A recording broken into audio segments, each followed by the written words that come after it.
10-minute stories. The Deferred Appointment.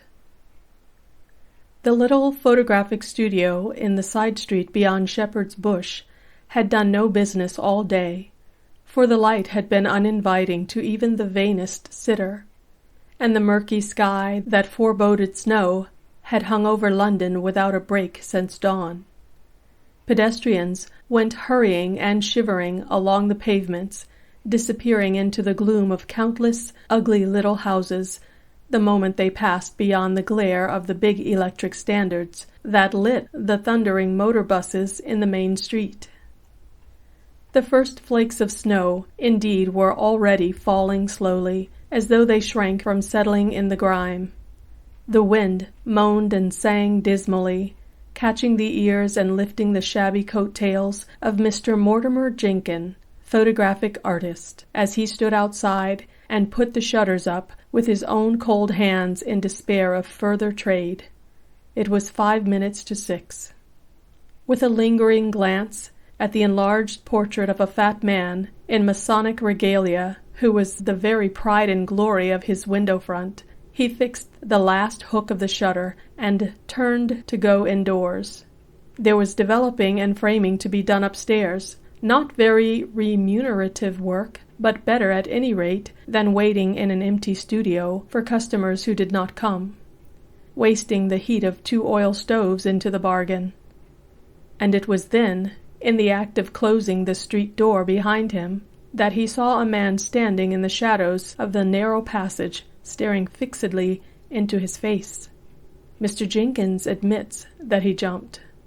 The man was so very close, yet he had not seen him come in, and in the eyes was such a curiously sad and appealing expression. He had already sent his assistant home, and there was no other occupant of the little 2-story house. The man must have slipped past him from the dark street while his back was turned. Who in the world could he be? And what could he want? Was he a beggar, customer, or rogue?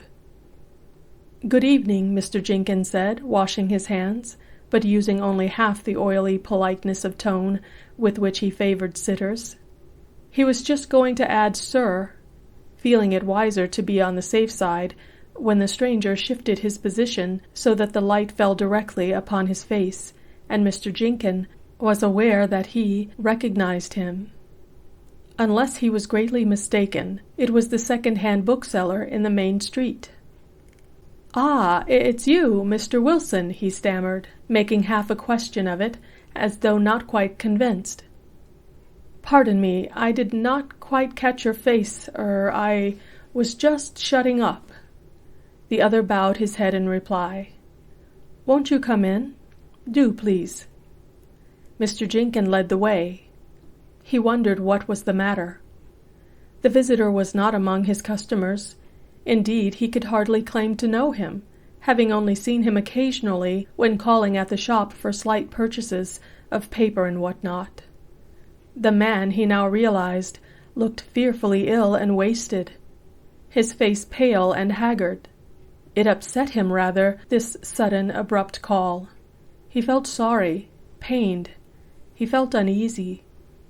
Into the studio they passed, the visitor going first as though he knew the way, Mr. Jenkins noticing through his flurry that he was in his Sunday best. Evidently he had come with a definite purpose. It was odd.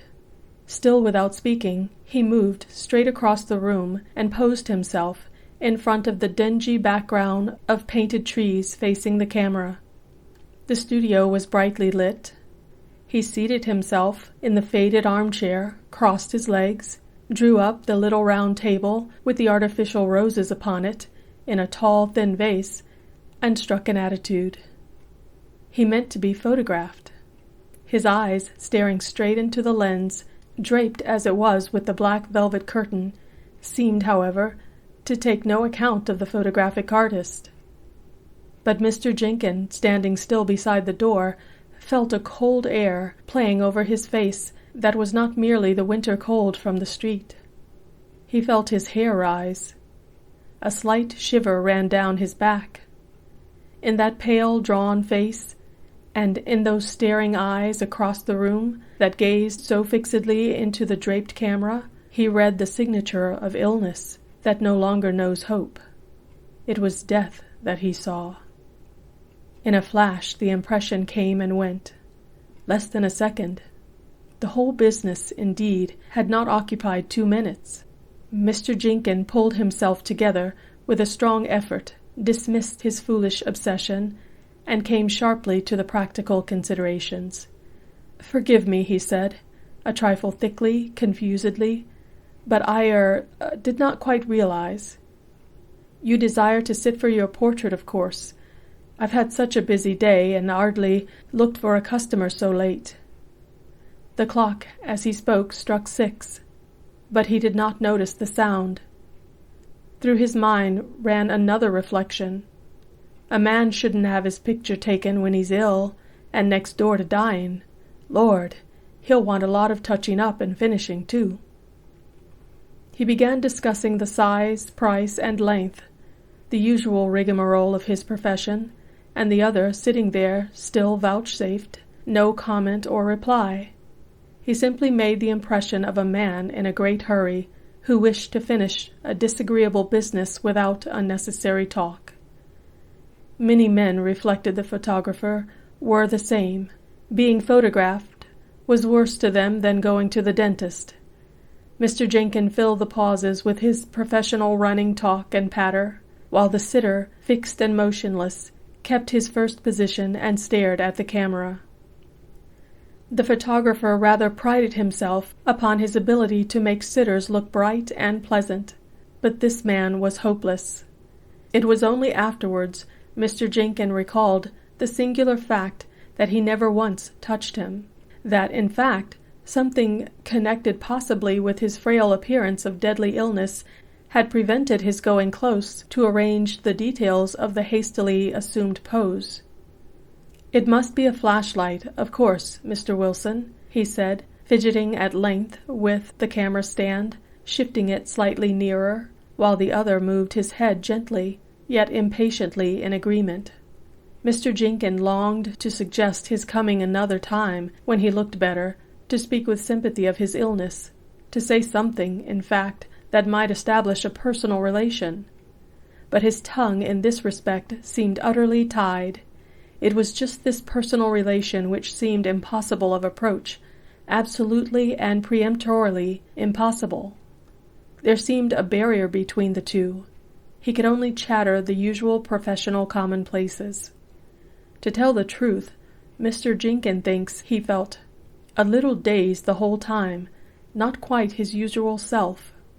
And meanwhile his uneasiness oddly increased. He hurried. He, too, wanted the matter done with and his visitor gone. At length everything was ready, only the flashlight waiting to be turned on, when, stooping, he covered his head with the velvet cloth and peered through the lens, at no one. When he says, "at no one," however, he qualifies it thus. There was a quick flash of brilliant white light, and a face in the middle of it. My gracious heaven! But such a face! Yet not him! Like a sudden rushing glory of a face, it shot off like lightning out of the camera's field of vision. It left me blinded, I assure you, half blinded, and that's a fact. It was sheer dazzling. It seems Mr. Jenkin remained entangled a moment in the cloth, eyes closed, breath coming in gasps, for when he got clear and straightened up again, staring once more at his customer over the top of the camera, he stared for a second time at no one. And the cap that he held in his left hand, he clapped feverishly over the uncovered lens. Mr. Jenkin staggered, looked hurriedly round the empty studio, then ran, knocking a chair over as he went, into the passage. The hall was deserted, the front door closed. His visitor had disappeared, almost as though he had never been there at all. Thus he described it to himself in a terrified whisper, and again he felt the hair rise on his scalp, his skin crawled a little, and something put back in the ice against his spine. After a moment he returned to the studio and somewhat feverishly examined it. There stood the chair against the dingy background of trees, and there, close beside it, was the round table with the flower vase. Less than a minute ago, Mr. Thomas Wilson, looking like death, had been sitting in that very chair. It wasn't all a sort of dreamin' then, ran through his disordered and frightened mind. I did see something.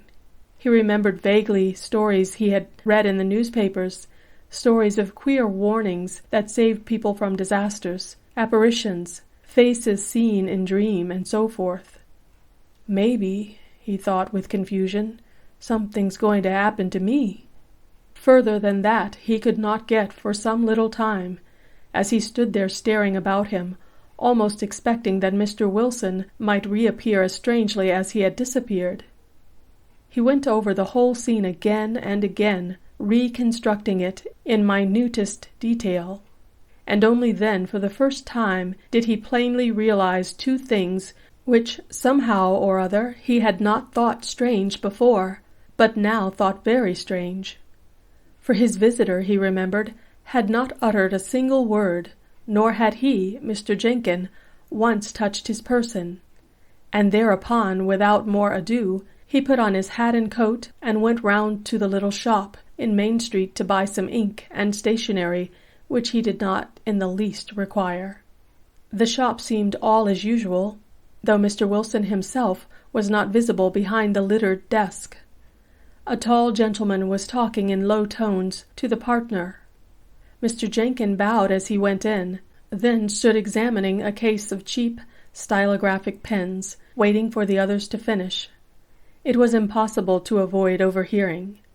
Besides, the little shop had distinguished customers sometimes, he had heard, and this evidently was one of them.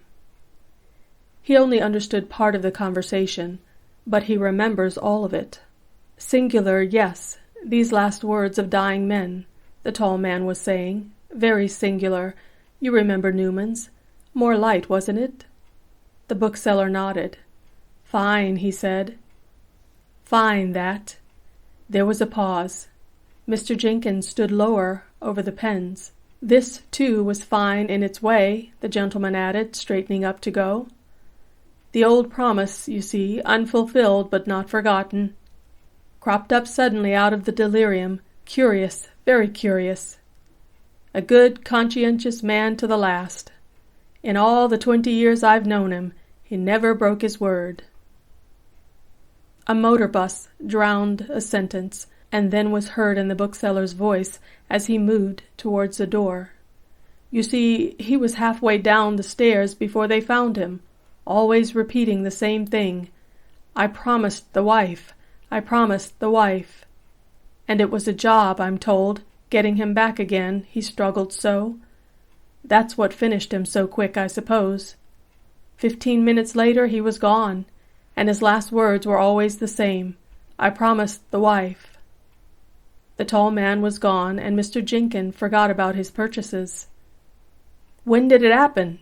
He heard himself asking in a voice he hardly recognized as his own. And the reply roared and thundered in his ears as he went down the street a minute later to his house. Close to 6 o'clock, a few minutes before the hour. Been ill for weeks, yes. Caught him out of bed with high fever on his way to your place, Mr. Jenkin, calling at the top of his voice that he'd forgotten to see you about his picture being taken. Yes, very sad indeed. But Mr. Jenkin did not return to his studio. He left the light burning there all night. He went to the little room where he slept out, and next day gave the plate to be developed by his assistant. Defective plate, sir, was the report in due course. Shows nothing but a flash of light, uncommonly brilliant. Make a print of it all the same, was the reply. 6 months later, when he examined the plate and print, Mr. Jenkin found that the singular streaks of light had disappeared from both. The uncommon brilliance had faded out completely, as though it had never been there. The end.